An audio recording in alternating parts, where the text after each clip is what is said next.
مولانا بخش چانڈیو صاحب آپ کے بہت قریبی دوست بھی رہے، مولانا فضل الرحمان صاحب پاکستان پیپلز پارٹی کے ساتھ بھی رہے، پی ایم ایل این کے ساتھ بھی رہے. آج انہوں نے ایک جملہ کہا، انہوں نے کہا جی سینئر سیاستدانوں کو مائنس کیا جا رہا ہے، انہیں نکالا جا رہا ہے، اور جن لوگوں کو لایا جا رہا ہے یہ ہم صحیح سمت میں نہیں جائیں گے. باقاعدہ طور پہ انہوں نے اشارہ دیا. پھر کل اختر مینگل صاحب کا چلے جانا اور آج منائے جانے کے باوجود بھی واپس نہ آنا، یہ کس طرف کو سیاست چل پڑی؟ دیکھیں اس ملک میں جنرل ضیاء الحق کے زمانے سے ہی سیاست زوال پذیر ہونا شروع ہو گئی تھی.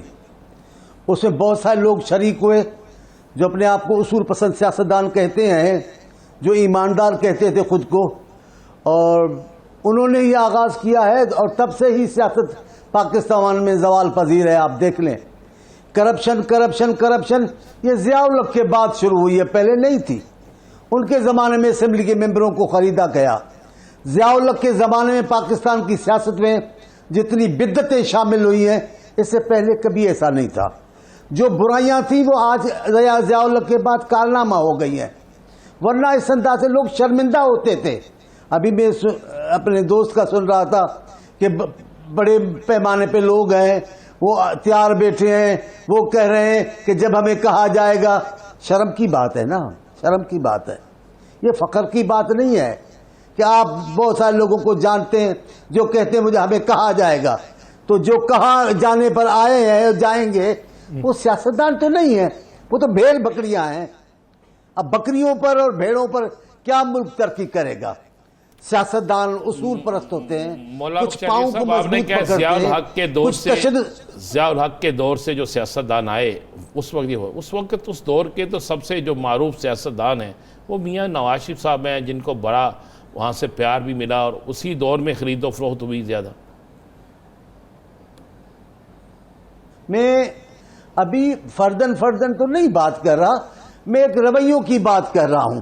پر آپ بات کرتے ہیں تو ٹھیک ہے، ایسا آپ الزام لگائیں گے. نہیں میں نے الزام لگا رہا. ایوب خان کے ذریعے نہیں آپ نے کہا ہے. آپ دیکھیں چانڈیو صاحب، میں کیوں الزام لگاؤں؟ آپ نے کہا ہے اس دور میں جو سیاستدان ہے. میں نے ایسے نہیں کہا، میں نے ایسے نہیں کہا. میں نے کہا پاکستان کی سیاست میں سب سے زیادہ بدعتیں ضیاء الحق کے زمانے میں ہوئی ہیں.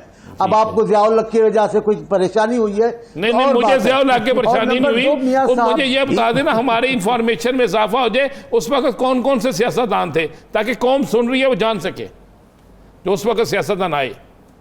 آپ اسمبلی جو ضیاء الحق نے بنائی اس پہ کون سی پارٹیاں تھی وہ دیکھ لیں. آپ بھی سیاستدان ہیں. میں سیاستدان نہیں ہوں چانڈیو صاحب، میں تو صحافی ہوں. اور صحافی ہوں جناب، ہم تو آپ سے سوال پوچھ رہے ہیں چانڈیو صاحب. صحافی میں یہاں حیدرآباد میں کیمرہ پہ نہیں دیکھ رہا ہوں کون کون بیٹھا ہے، میں نے نام سنے آپ کے. لیکن اگر آپ صحافی دوست ہیں تو آپ تو سیاستدانوں سے بھی زیادہ باخبر ہیں. مجھے تو یہ بھی نہیں پتا ہوتا تو میں کہتا آپ کیوں پوچھ رہے ہو؟ آپ کو تو پتا ہے. ضیاء الحق کی اسمبلی میں کون کون لوگ تھے آپ دیکھ لیں. ضیاء الحق کی اس ترمیم کو پاس کرنے میں کون کون لوگ تھے دیکھ لیں. ضیاء الحق کے زمانے میں مالی شکل میں مدد کس سیاستدان نے لی آپ دیکھ لیں. اس میں کیا برائی ہے یار؟ بے اعتمادی بے نظیر صحابہ کے خلاف کی گئی، اس میں کس نے پیسے لیے آپ دیکھ لیں نا.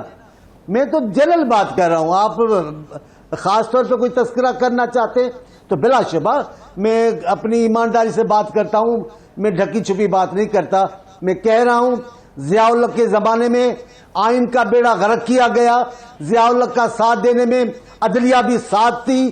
ضیاء الحق کے زمانے میں سیاست زوال پذیر ہونا شروع ہو گئی. اچھا چانڈیو صاحب، میرا سوال اختر مینگل صاحب کو لے کے تھا کہ اختر مینگل صاحب نے کہا کہ جو نظریہ اور سیاست تھی اب اس پہ کام نہیں ہو رہا اور اس جمہوریت کے مینار سے میں اپنے حصے کی اینٹ نکال رہا ہوں.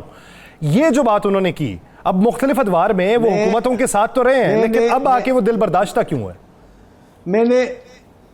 میں نے کیونکہ وہ آپ کا مینگل صاحب والا جملہ نہیں سنا، سوال سنا، اس لیے میں نے جہاں سے میں نے بات سنی، جہاں سے آپ نے پوچھی میں نے کی. مینگل صاحب انتہائی محترم شخصیت ہے. مینگل صاحب کی بڑی محنت ہے. مینگل صاحب کے والد کی بڑی محنت ہے.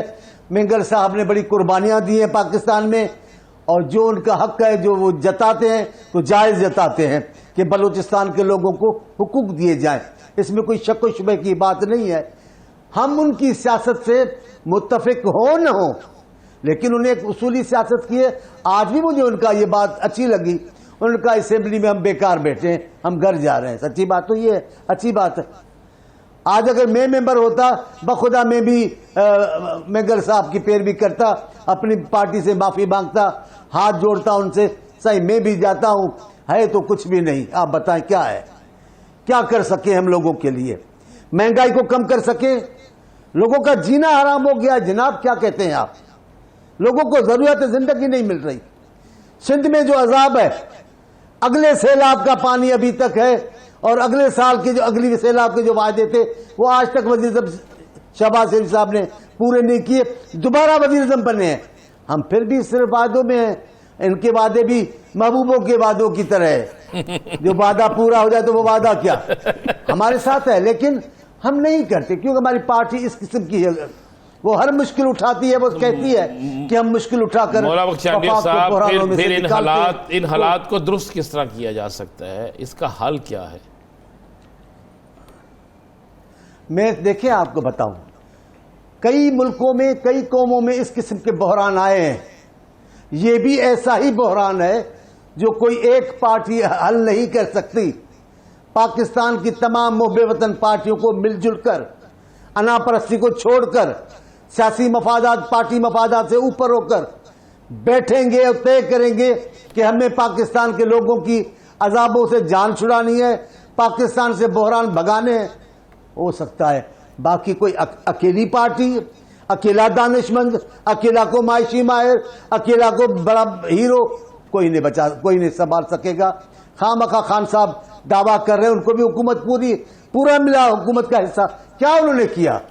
مہنگائی کا آغاز ہی تب ہوا. مجھے خان صاحب کے وزیروں کے انٹرویو یاد ہے جنہوں نے کہا ہماری سب سے بڑی جو ناکامی ہے وہ مہنگائی کو روکنا ہے. اس کے بعد دیکھ لیں جس انداز سے ضیاء الحق اپنی جگہ پر ہے، لیکن یہ تو سیاسی آدمی ہے، یہ سیاسی شخصیت ہے. خان صاحب نے بھی جو انداز سیاست اپنایا ہے وہ پاکستان میں مثال ہی نہیں ملتی.